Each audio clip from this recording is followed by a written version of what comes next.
이번에는 유실물을 횡령당한 경우 작성할 수 있는 고소장에 대해 알아볼 텐데요. 영상을 모두 시청하시면 사례를 통하여 어떠한 경우에 점유이탈물 횡령죄가 성립하는지와 점유이탈물 횡령을 판단하는 기준은 무엇이며 고소장에서 필수적인 기재사항은 무엇인지 범죄 사실을 구체적으로 설명하는 방법과 사례에 맞추어 필요한 증거자료는 무엇인지 확인하여 고소장을 작성할 수 있습니다. 그리고 샘플과 함께 영상을 시청하시면 내용들을 더욱 쉽게 이해할 수 있습니다. 여러분이 길에서 지갑이나 핸드폰처럼 물건을 잃어버렸는데 누군가 이를 습득하여 돌려주지 않는다면 상대방을 점유이탈물 횡령죄로 고소할 수 있습니다. 내 소유의 물건을 누군가가 타당한 이유 없이 습득하여 돌려받지 못하는 곤란한 상황에 처해 있다면 이번 영상을 통해 점유이탈물 횡령죄가 어떻게 성립하는지 또 이를 해결하기 위해서 어떻게 고소장을 작성해야 하는지 확인하여 문제를 해결할 수 있습니다.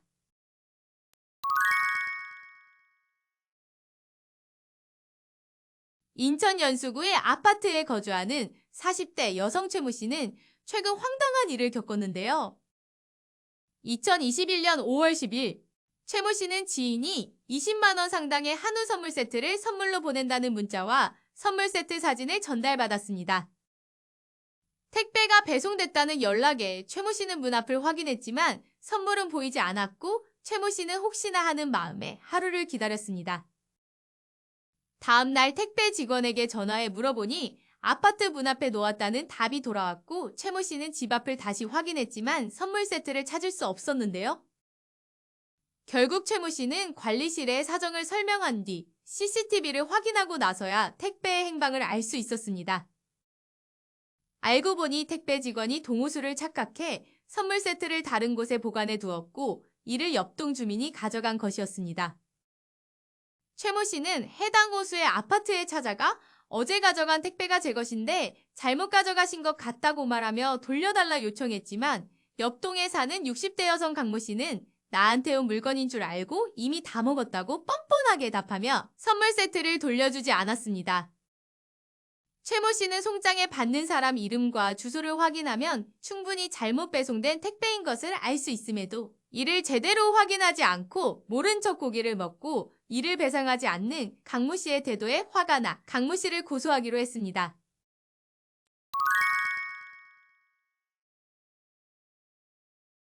이번 사례에서 강모 씨는 잘못 배송된 최모 씨의 택배를 임의로 처분하였는데요. 유실물, 표류물처럼 타인의 점유를 벗어난 재물을 횡령하면 점유이탈물 횡령죄에 해당합니다. 즉, 이번 사례처럼 잘못 배송되어 아파트 복도에 유실된 고소인의 택배는 점유를 벗어난 재물에 해당하며 타인의 재물임을 알면서도 습득하여 임의로 처분한 강모 씨의 행위는 점유이탈물 횡령죄에 해당합니다.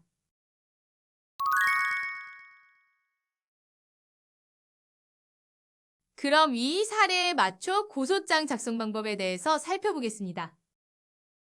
우선 고소장이란 범죄의 피해자 또는 고소할 권한이 있는 사람이 범죄 사실을 수사기관에 고소하기 위해 제출하는 서류입니다. 쉽게 말해 범죄의 가해자를 처벌해달라고 요청하는 서면인데요. 그렇기 때문에 고소장을 작성할 때는 가해자의 범죄 사실을 구체적으로 기재해야 합니다. 먼저 고소장을 작성하기 위해서는 아래와 같은 순서로 목차를 설정합니다. 고소인이란 고소를 하는 사람으로 고소인의 신분을 확인할 수 있는 사항을 기재합니다. 피고소인이란 고소를 당하는 사람, 보통 범죄 가해자를 말하며 피고소인을 특정할 수 있는 사항을 기재합니다. 이번 사례에서 피고소인은 고소인의 아파트 옆동에 거주하는 아파트 주민으로 피고소인의 주소만 알 수 있었는데요.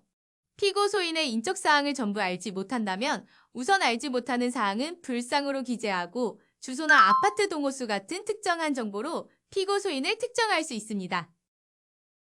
그러나 특정한 정보조차 전혀 알지 못한다면 수사기관에 진술하는 과정에서 피고소인을 특정할 수 있는 방법을 찾아야 합니다. 고소 취지와 관계 법령은 피고소인을 어떠한 법령에 의하여 고소하는지 그리고 이로써 피고소인의 처벌을 구한다는 취지를 기재하는 항목입니다. 그러므로 이번 사례는 형법 제360조의 접유이탈물 횡령죄의 법령을 기재하였습니다. 범죄 사실은 본격적으로 사건 발생 경위에 대해서 기재하는 항목입니다. 그리고 피고소인의 범죄 행위를 설명하는 부분이므로 고소장에서 가장 중요한데요. 그래서 범죄 사실을 구체적으로 기재하기 위해서는 소목차를 만들어 정리하는 것이 좋습니다. 다음은 범죄 사실에서 반드시 들어가야 하는 내용의 소목차인데요. 작성한 소목차에 따라 범죄 사실을 어떻게 작성하는지 확인해 보겠습니다. 첫 번째로 고소인과 피고소인의 관계는 사건의 배경을 파악하기 위해 필요한 항목으로 고소인과 피고소인이 서로 어떤 관계인지 기재합니다. 그러므로 고소인과 피고소인은 각각 모 아파트의 몇 동 몇 호에 거주하는 자이며 같은 아파트 단지 내에 거주하고 있음을 설명하였습니다. 이 사건의 경위는 어떻게 사건이 발생하게 되었는지, 피고소인이 어떤 범죄 행위를 저질렀는지에 대하여 사건 경위를 구체적으로 작성하는 항목입니다. 이번 사례를 예로 들면 고소인이 지인으로부터 선물을 배달받았지만 택배가 유실된 사실, 피고소인이 유실된 타인의 재물을 습득한 것을 알게 된 경위, 피고소인이 고소인의 물건 반환을 거부하여 고소를 하게 된 경위를 시간 순서에 맞춰 기재하였습니다.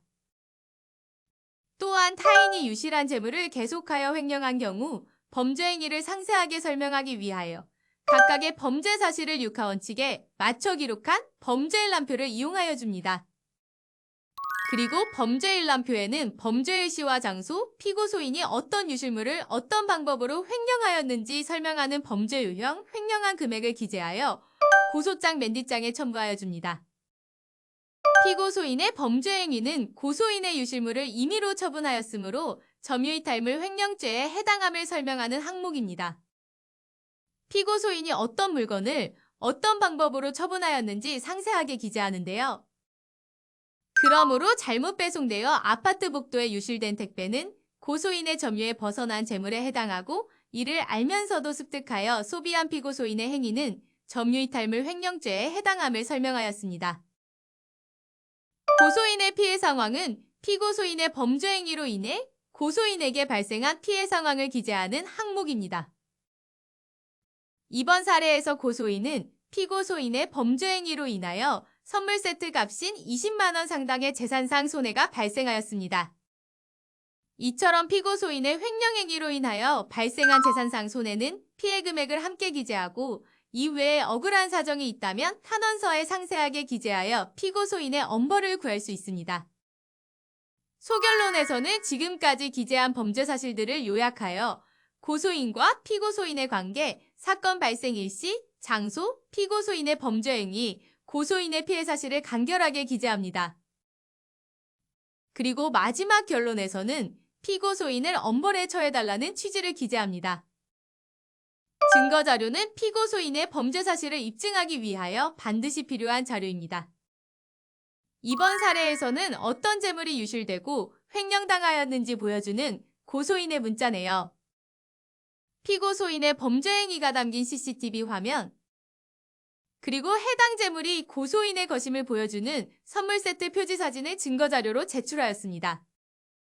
증거자료는 각자 상황에 맞는 자료를 수집하고 제출하는데요.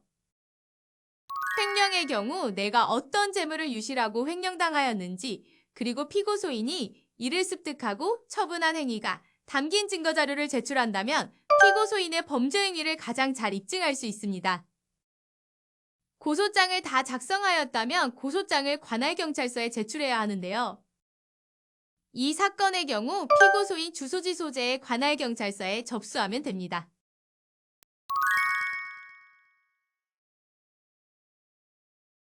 이번 영상에서는 점유이탈물 횡령죄에 대한 고소장 작성 방법을 알아보았는데요. 점유이탈물 횡령죄 고소장을 작성할 때에는 타인의 점유에서 벗어난 재물을 처분한 사실을 상세하게 기재하는 것이 핵심입니다. 그럼 여러분들도 용기를 내어 한번 작성해보세요.